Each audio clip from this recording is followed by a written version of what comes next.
Bem, meus queridos irmãos e irmãs, que alegria estarmos mais uma vez reunidos aqui para celebrarmos o Natal do Senhor. Seu nascimento de uma criança, ao vir ao mundo, ao vir a uma família, já nos causa tanta alegria, tanta felicidade, que nos faz até mesmo deixar de lado as maiores tribulações e angústias que possamos ter, para nos alegrar pelo nascimento de uma vida que vem ao mundo.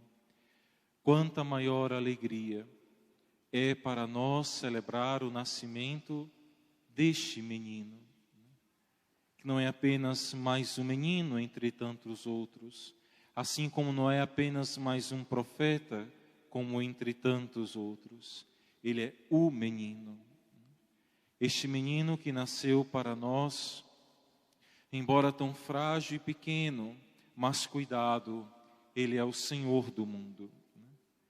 Esse menino tão pobre, tão frágil e inocente é o nosso Deus e o nosso Salvador, que veio no meio da noite, como nos diz em abertura solene a liturgia desta Santa Missa. Veio para um povo que andava na escuridão. Veio na plenitude dos tempos. E é verdade, poderia-se dizer que aquela época, naquela idade do mundo, era de fato a plenitude dos tempos. Ao mesmo tempo, no mundo civil, acontecia algo que era até então novo para a história da humanidade. Jesus nasce no tempo e na história em que, ao mesmo tempo, outros poderes se estabeleciam no mundo. Nós fazíamos a proclamação do Natal, citando datas específicas, para deixar claro que Jesus, o Filho de Deus, nasceu no tempo e na história, e rompeu do alto dos céus, e rompeu a realidade do nosso cosmos, do tempo e do espaço, e entrou na realidade do mundo, na nossa história humana. Ele que é o Senhor da história humana. E naquele tempo de Jesus, era o tempo então em que também no mundo se instaurava uma realidade nova, a realidade do Império Romano. A realidade de um império, de um poder, de um reinado, aonde um rei, um imperador, era senhor e imperador de todos os outros reis e senhores da terra. Sabemos que o imperador é aquele que impera sobre os outros reis do mundo. Não anula os outros reis, mas impera sobre todos eles.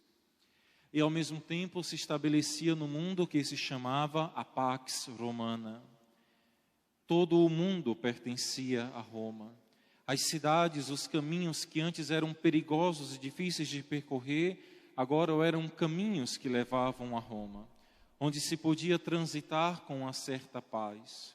E se dava ao imperador esse título de Senhor, de Salvador, de Soter, o Salvador do mundo, aquele que trazia a paz para o mundo. Esses títulos de Príncipe da Paz era o título dado até então a César Augusto, que reinava naquele tempo. Mas, justamente na plenitude dos tempos, onde agora o homem poderia vislumbrar um reinado, um império, que pudesse abranger o mundo inteiro.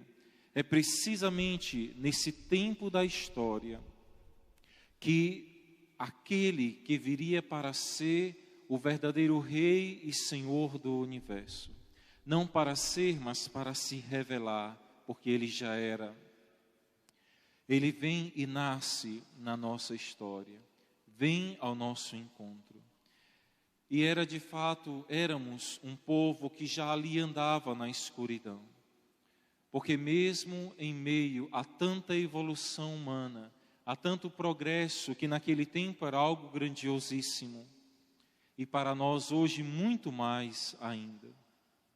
Mesmo em meio a tanto progresso aparentemente civil e humano, vemos cada vez mais uma humanidade, um homem, uma pessoa humana, cada vez mais mergulhada nas trevas e na escuridão, do pecado, do afastamento de Deus e do erro. E assim vamos de pecado em pecado, de egoísmo em egoísmo. E naquele tempo, em meio a um povo que andava na escuridão, que ignorava a Deus em seus corações, ignorava a luz, Ele veio, surgiu para este povo, para nós, uma grande luz.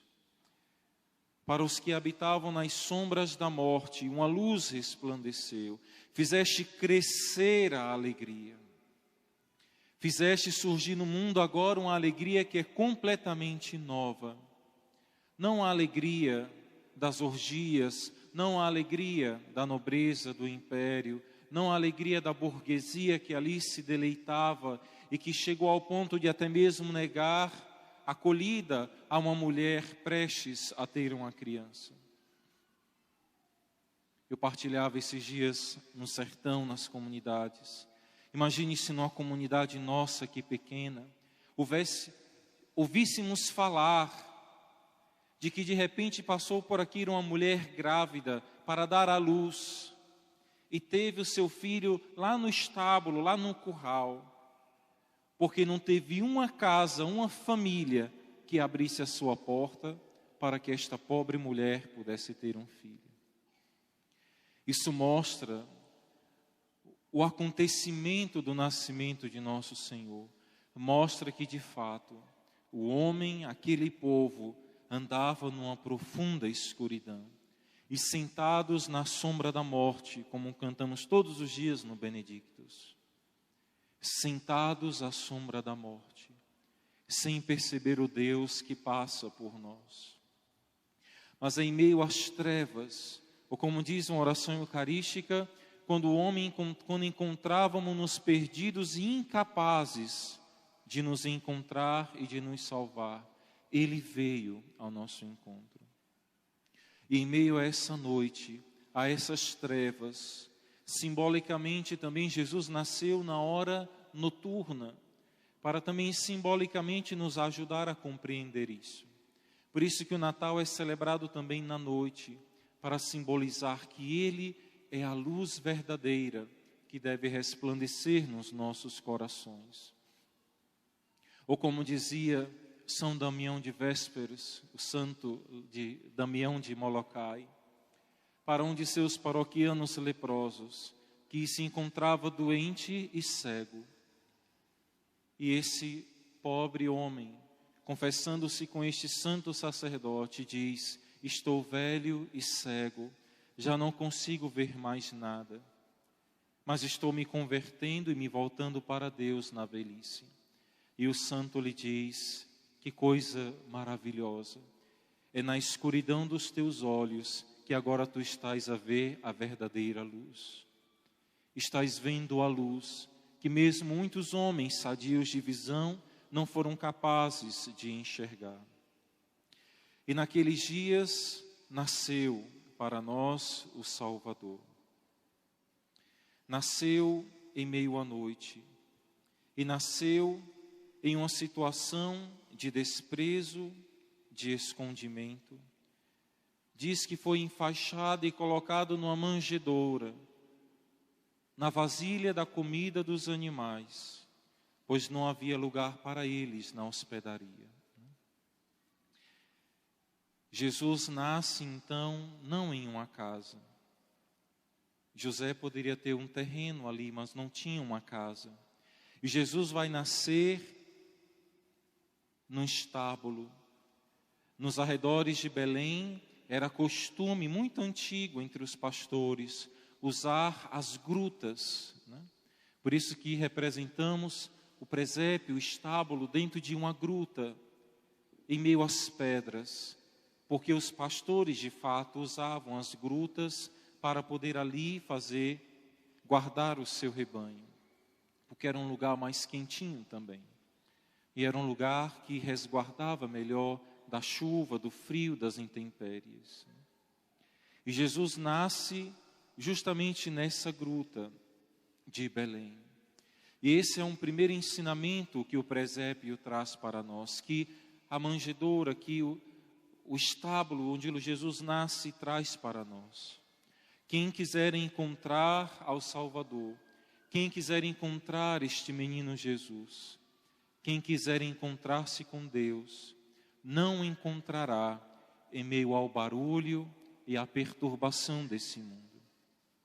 Jesus que morreu fora da cidade, já no seu nascimento, nasce fora da cidade, para representar que, na verdade, quem quiser encontrar a Deus nesse mundo, deverá sair desse mundo.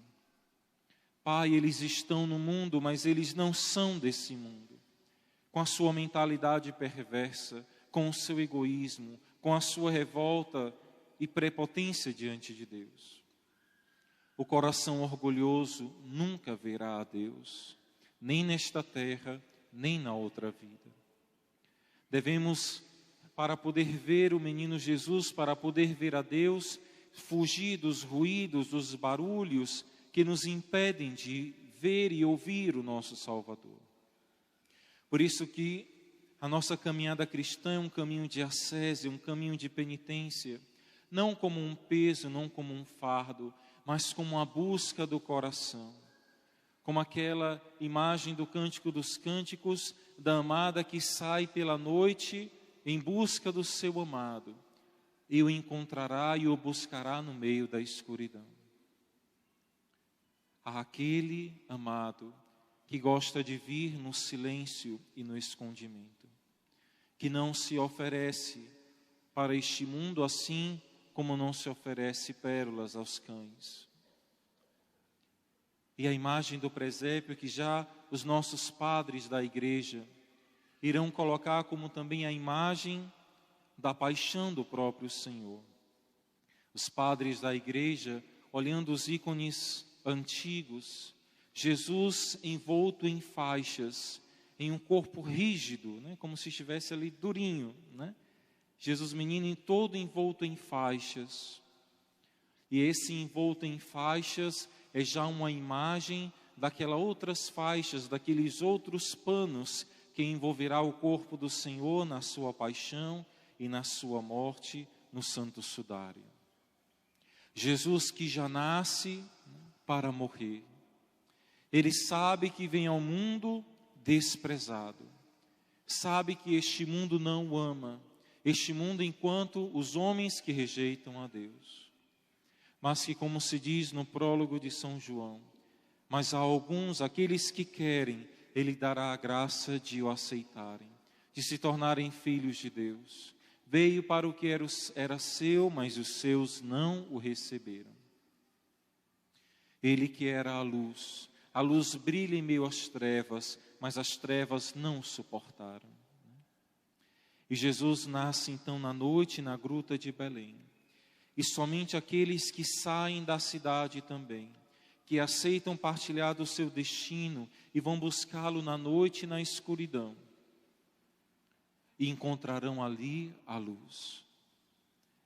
Unidos-se a Jesus, encontraremos os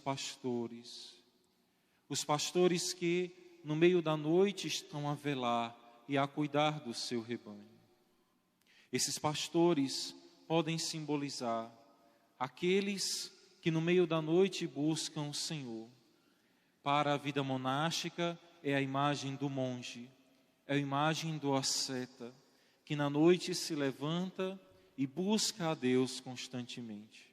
É aquele que vigia na madrugada, é aquele que antes da aurora espera pelo Senhor e com um coração vigilante anda consigo mesmo e não divaga fora, que busca encontrar a Deus dentro da sua alma, do seu coração, renunciando e se afastando de tudo aquilo que lhe afasta de Deus, entrando também na gruta, como veremos tantos santos que entrarão na gruta, como Elias, como São Francisco, que entrarão na gruta, como vai dizer de São Francisco de Assis, que entrou na gruta a caminho de Iriete, porque precisava estar a sós consigo mesmo e com Deus, para descobrir dentro de si todas as suas regiões que ainda não haviam sido redimidas pela cruz de Cristo. A beleza da ascese, a beleza da vida monástica, a beleza desses atletas de Deus, desses homens e mulheres que não têm medo de deixar esse mundo enquanto sua concupiscência e sua bagunça, para saírem na calada da noite, junto aos pastores, para buscar a esse Deus que se encontra no silêncio e no escondimento, na vida ascética, na vida de penitência e de oração. E ver nisso uma grande alegria e uma grande realização para as suas almas, para a sua existência. Mas o presépio é para nós também a imagem do profundo amor de Deus por nós.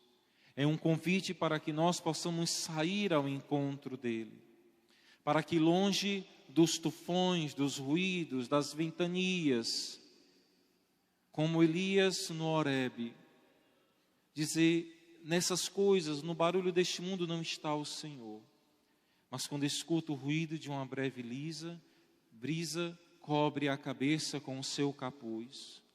Como os monges cobrem a sua cabeça na hora da Sagrada Comunhão e de algumas orações, para dizer: agora silencie-se o mundo, que os meus ouvidos se fechem para o mundo, que a minha cabeça se baixe e se recline, porque agora preciso estar comigo mesmo, porque dentro de mim está Deus. Não posso divagar fora, não quero que esse mundo destrua a alegria da minha comunhão com Deus. E aí, o homem de Deus, a mulher de Deus, encontrará nosso Senhor na oração e no silêncio. E o presépio, enquanto essa imagem de que somos atraídos para fora da cidade, saber que ir para fora da cidade no presépio é também aceitar ir para fora da cidade na hora da paixão e do Calvário e da cruz. Dizer: Senhor, eis-me aqui, eu vou contigo. Pater-me, meu Pai, né? Eu quero ser vítima contigo. Né? Mas é também a imagem, e os pastores são atraídos até esse presépio, até essa gruta, porque aí, meus irmãos, existe uma chama viva, né? Uma chama viva de amor, uma luz que brilha no meio da noite para nós. E sabemos que a chama, a luz, ela não tem só a função e o poder de iluminar no meio das trevas. Nós buscamos a luz também porque ela aquece, assim como ilumina. Não sei quem já teve a experiência de estar no frio, em um lugar muito frio, e de repente quando vem aquele sol, você vai ali para o sol para sentir um pouquinho de calor. Mas Jesus aí no presépio, no meio da noite, Ele é a luz e Ele é o calor. Primeiro, Jesus vai para a gruta, onde é um lugar mais quente, mais acolhedor. E encontrar aí abrigo e buscar, como diz uma canção, buscar abrigo nos corações. Jesus tem sede também do nosso calor, do amor que se faz chama, que se faz luz e que se faz também calor. A galinha reúne os pintinhos debaixo de suas asas, os animais se envolvem com os seus filhotes, porque ali dá calor aos seus filhinhos. Jesus vem dar este calor, mas Ele também nos pede esse calor.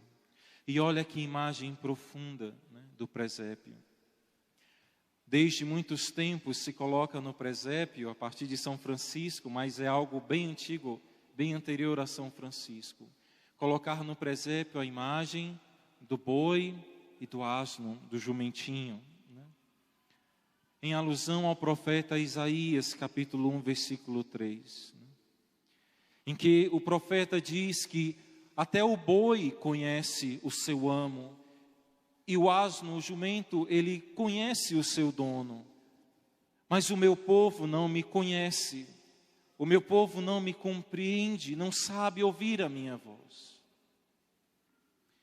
E a imagem dos animais no presépio é a imagem da ignorância humana, do homem que chegou ao estado animalesco, de não ser mais capaz de ouvir a Deus, mas de viver como os animais, guiados somente pelos seus instintos e pelos seus prazeres. E a imagem do boi e do asno que estão presentes no presépio é a imagem de que Deus agora restituirá ao homem o conhecimento, a sabedoria e a inteligência. Ou como vai dizer aquela samaritana: tiveste 5 maridos e o que tens agora não é teu, fazendo alusão, como vai meditar Santo Agostinho, que esses 5 maridos seriam os 5 sentidos, e esse marido atual seria a sua razão, a sua inteligência, mas pervertida pelo pecado. E que Cristo vem para restaurar todo o nosso ser. E os animais também estão ali para aquecer nosso Senhor. Não sei se eu já tive uma experiência no passado de ajudar meu primo a cuidar de cavalos que ele tinha, né? E quando vou na minha irmã que mora em Genebra, que é um tempo frio no inverno, tem um lugar perto da casa dela onde eles cuidam de cavalos muito bonitos. E você sente aquele cavalo, né? Ali respirando, você sente o calor que sai, né, da sua boca ali. E quando você cuida do cavalo e está à noite chovendo, você chega perto do cavalo, o cavalo é quente, né? Você se aquece de fato ali. E olha que beleza isso, toda a criação adorando o Senhor. Até os animais irracionais oferecem o calor dos seus corações a esse menino Jesus. E os homens, quantas vezes não oferecem a Deus este calor? Oferecem a sua ingratidão e a sua frieza. Tocam em pessoas frias, como muitas vezes se toca em um cadáver, frio e morto. Porque estamos com os nossos corações frios e sem amor. E esse Jesus também é encontrado, como numa tradução grega de Abacuque, encontrado entre 2 seres vivos, né?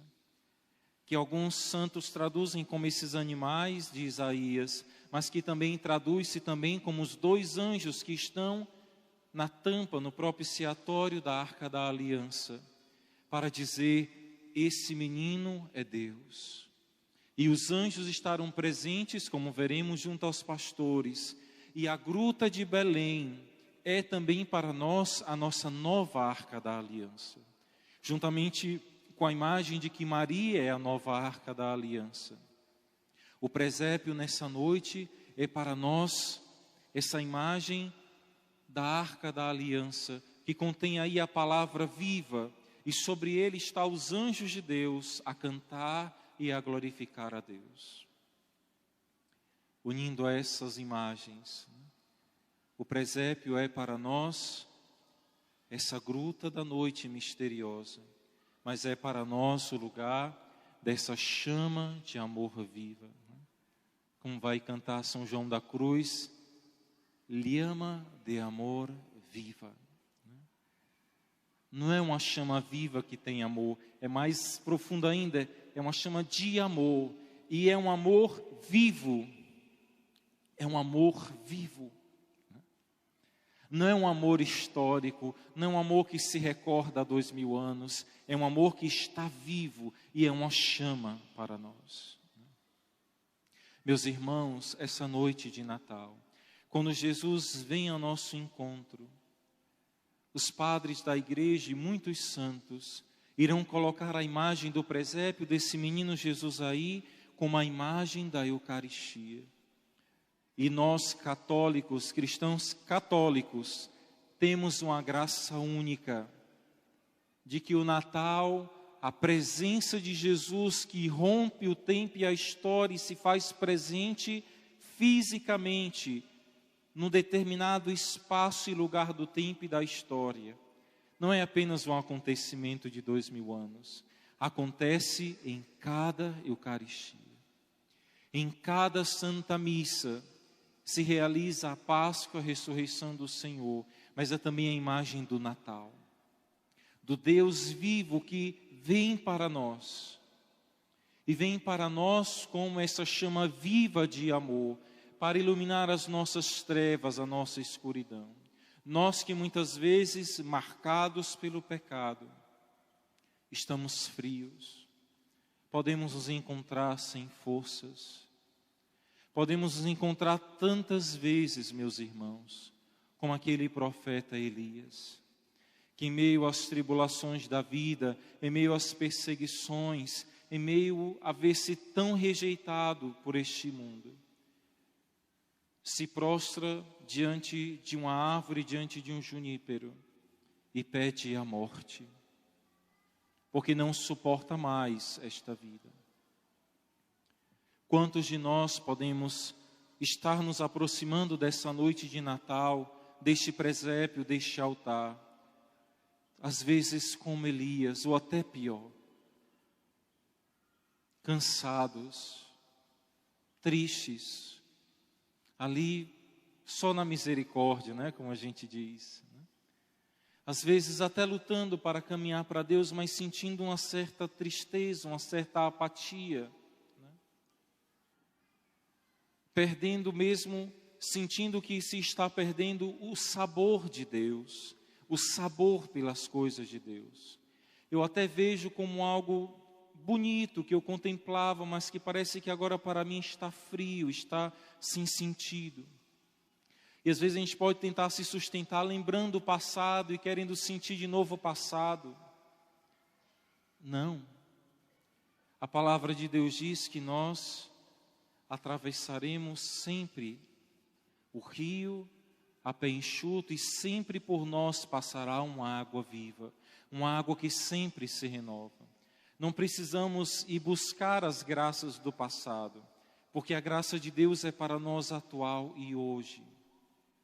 Hoje Ele quer renovar no nosso coração essa alegria, aumentar essa alegria, né? E assim como Elias, né? Nosso Senhor dizer para nós: desperta, Elias, desperta tu que dormes, levanta-te dentre os mortos, das sombras da morte, e o Cristo te iluminará. Se é por situações de pecado aos quais estás amarrado, confessa-te, liberta-te e canta como aquele salmo que diz: minha alma como um pássaro escapou dos laços que me armaram o caçador. Se a tua alegria vem, se a tua tristeza, a falta de alegria vem por causa do pecado, Cristo vem como luz e esperança para ti. Tu podes te confessar, tu podes ser regenerado nas águas da graça de Deus. Pode se aproximar dessa chama viva de amor na confissão e receber graça e misericórdia. E podes também, todos nós, muitas vezes tentados não só pelo pecado em si, mas pelas perturbações do maligno, né, que tenta sobretudo nos matrimônios, na vida consagrada, no sacerdócio, uma certa tentação, uma certa perturbação, sobretudo pela tentação e o demônio da assídia, que tira do nosso coração o sabor de Deus, o gosto pelas coisas de Deus, que nos faz olhar para a nossa própria vida e a nossa vocação e nos faz sentir frios e apáticos. Meus irmãos, nessa noite, Jesus nasce para nós como essa sarça ardente, como essa chama de amor viva, como esse amor, esse menino é o amor que traz para nós não só a luz que ilumina as trevas, mas traz o calor que aquece o nosso coração. Jesus, menino, é para nós aquele pão quentinho de Elias. Jesus, menino, é para nós a Eucaristia e o altar. O presépio hoje para nós é aquela pedra quente sobre a qual Deus colocou aquele pão para Elias. Assim como todo o altar onde se celebra a Eucaristia, né? Se vocês se aproximarem e tocar, vocês vão ver que o altar ele é quente, né? Estou brincando, não é quente fisicamente, é quente espiritualmente. Todo o altar ele é de um modo quente e aquecido, porque é o centro onde está o coração de Cristo, porque Cristo é também o altar sobre o qual é oferecido o sacrifício. O altar é o seu próprio corpo pendente da cruz. Mas Jesus, já menino, que veio para nascer e veio para morrer sabendo o seu destino. É para nós esse pão quentinho de Elias, que vem aquecer o nosso coração, que vem na hora que estamos ali já prostrados, sem forças. Pela voz do anjo escutamos dizer: levanta-te e come, porque tens ainda um longo caminho a percorrer. Ergamo-nos, meus irmãos, levantemo-nos e nos alegremos nessa noite. Deixemos que a alegria do Senhor seja a nossa força. Padre, mas eu estou triste. Mas se alegre em consideração a Deus. Se alegre hoje, porque nada está perdido. Se não tivéssemos Deus, se o menino Jesus não tivesse nascido, aí sim, nos uniríamos a Elias a se prostrar e pedir a morte, porque nada mais nessa vida teria sentido. E de fato, sem Deus, nada teria sentido e tudo estaria perdido. Mas se Deus está conosco, nada está perdido. Tudo é possível para aqueles que creem. E somos chamados então a nos unir a nosso Senhor, a se aproximar desse menino Jesus, desse presépio, e deixar que o calor desse amor, dessa chama viva que vem do próprio coração do menino Jesus, possa de algum modo aquecer o nosso coração nessa noite. Ao comungar a Eucaristia nessa Santa Missa, poder no toque, no trato com a Eucaristia, no trato com o nosso Senhor dentro de nós, dizer: Jesus, vem ser para mim essa chama viva de amor. Assim como aqueceste, iluminaste aquela noite fria, vem também aquecer o meu coração muitas vezes frio. É verdade, Senhor, que eu muitas vezes preparo para ti os cravos e os espinhos, mas tu sorri para mim e diz: nenhum pecado teu é maior do que a minha misericórdia. Eu sou capaz de te libertar, se tu quiseres. Se tu quiseres. Por fim, meus irmãos, aos pastores se unem os anjos do céu, a cantar como cantávamos no hino do Glória, né? Glória a Deus nas alturas e paz na terra aos homens por Ele amados, aos homens de boa vontade. Mas quem são esses homens por Ele amados? E existem homens a quem Deus não ama? Quem são esses homens por Ele amados? Quem são esses homens, ou como algumas traduções vão dizer, no qual Deus encontra a sua complacência, o seu bem-querer? Sabemos que, na verdade, só existe um único homem no qual Deus encontrou o seu beneplácito e o seu bem-querer. É aquele de quem o Pai do alto dos céus disse no batismo e na transfiguração: este é o meu Filho amado, no qual eu ponho todo o meu bem-querer, no qual eu encontro o meu agrado. E neste menino Jesus, e neste Jesus, Ele é o homem amado, aos homens por Ele amados. Então, quem serão esses homens por Deus amado?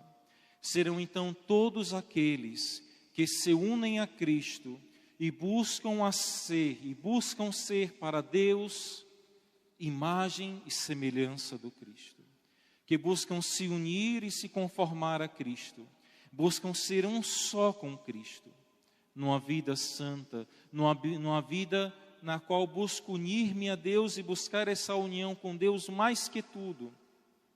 E aqueles que buscam ser um só com Cristo, Deus verá neste Filho a imagem e semelhança do seu próprio Filho, e seremos homens e mulheres amados por Deus. Amados não no sentido de que, se não buscarmos a Deus, Deus não nos amará, mas que seremos amados por Deus como amigos.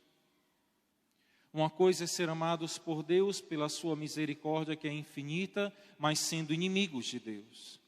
Outra coisa, meus irmãos, é ser amados por Deus sendo seus amigos. Já não vos chamo servos, vos chamo meus amigos. E meus irmãos, não existe coisa mais maravilhosa nesse mundo do que ser amigo de Deus. Do que ser amigo de Deus. de olhar para Deus mesmo com tanta pobreza e limitações, e dizer: mas Senhor, Tu sabes que eu te amo, Tu sabes que eu busco ser Teu amigo de verdade, eu quero ser um só contigo. Há um grande doutor, teólogo, que diz que o sacerdote, quando ele sobe no altar para celebrar a Santa Missa, Jesus sacerdote dá o seu coração sagrado para que o sacerdote suba ao altar com o seu próprio sagrado coração, para que possa tocar os corações e que possa ser um só com Cristo no altar. Gostaria de estender essa palavra deste grande doutor, Garrigou Lagrange, e dizer e pedir hoje para esse Natal, para esta Santa Missa e para sempre, para todos nós, que Jesus possa nos dar o seu coração, o seu pequenino coração deste menino Jesus, para que essa chama viva de amor, e o coração de Jesus é representado como uma chama, Jesus possa tocar o nosso coração com o seu próprio coração, para que nos aproximemos dele e renovemos nessa noite esse santo propósito. Jesus, eu quero ser teu amigo. Eu quero que o Senhor olhe para mim e encontre em mim um amigo. A gente fica tão feliz quando a gente pode dizer para alguém que a gente ama, um familiar ou um amigo: olha, em mim, comigo você pode contar sempre. Eu serei sempre seu amigo. E que alegria se nós pudermos dizer hoje para Jesus, dar a Jesus esse presente. Jesus, Tu poderás sempre encontrar em mim um amigo, mesmo com todas as limitações que eu tenho, mas que Tu possas, Senhor, encontrar em mim um amigo, uma amiga de verdade. Que no meu coração o Senhor possa encontrar alegria, ou mesmo sendo, como diz aquele canto, inabitável o quarto, limpa-o, Jesus, reforma-o, faz desse pobre ser um claustro teu, onde aqui tu repousas, onde aqui tu encontras abrigo. E eu dando abrigo, fazendo do meu coração a hospedagem que o Senhor não encontrou naquela noite. Que maravilha, beneficiando a Deus, nós aqui somos infinitamente beneficiados. Que peçamos ao Senhor Jesus essa graça e que não tenhamos medo de nos aproximar dele. Louvado seja nosso Senhor Jesus Cristo. Sempre seja louvado e sua Mãe Maria Santíssima. E juntos de pé, com confiança, professemos a nossa fé dizendo: creio em Deus Pai, Todo-Poderoso, Criador do céu e da terra, e em Jesus Cristo, seu único Filho, nosso Senhor, que foi concebido pelo poder do Espírito Santo, nasceu da Virgem